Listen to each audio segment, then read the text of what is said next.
On the afternoon of August 20, 1966, a young man was flying a kite on a scrubby hill overlooking the city of Niterói, across the bay from Rio de Janeiro. The hill was called Morro do Vintum, and it was a wild, tangled place of long grass and stunted trees. As the boy chased his kite through the undergrowth, he stumbled onto something that would haunt Brazil for the next 60 years. Lying in the brush were two men, perfectly still, dressed in neat suits. And over their eyes rested two crude masks, cut and shaped from sheets of lead. The police who climbed the hill the next morning found a scene that made no sense. The two men lay side by side, facing the sky. There was no sign of a struggle, no blood, no wounds, no marks of violence anywhere on their bodies. Their clothes were undisturbed. Between them lay the strange lead masks, the kind welders sometimes used to shield their eyes from intense light.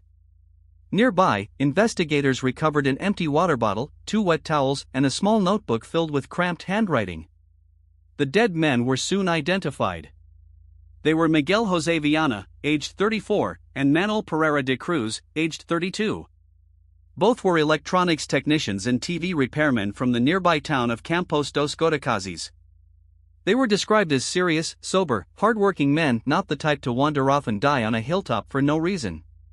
Yet 3 days earlier they had left home carrying a suspiciously large sum of money, telling relatives only that they needed to buy equipment and a car in Niterói. Witnesses pieced together their final hours. The two men caught a bus, then were seen at a bar near the hill, where Miguel bought a bottle of water and seemed nervous, repeatedly checking his watch. A waitress remembered them clearly. After that, they walked toward Morro do Vintum and climbed into the brush and were never seen alive again. What could two calm professional men have been doing, in their best suits, climbing a wild hill in the heat of the afternoon? Then there was the note. The handwritten instructions found in the notebook read like a countdown to something. Translated, they said, 16:30 be at the agreed place. 18:30 swallow capsules, after effect protect metals wait for mask signal. It was a set of time steps, ending with the masks and the vague promise of a signal. The words suggested the men fully expected something to happen to them that evening, something they were preparing their bodies and their eyes to survive. The medical examination only deepened the mystery. Decomposition had set in quickly in the tropical heat, and by the time an autopsy was attempted, the internal organs were too degraded to test properly for poison. No toxicology was ever completed to a reliable standard. Officially, the cause of death was never determined. There was no gunshot, no strangulation, no fall.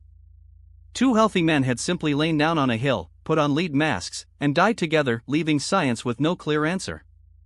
Rumors spread that the men had experimented with drugs, perhaps swallowing something they believed would let them make contact with beings from beyond.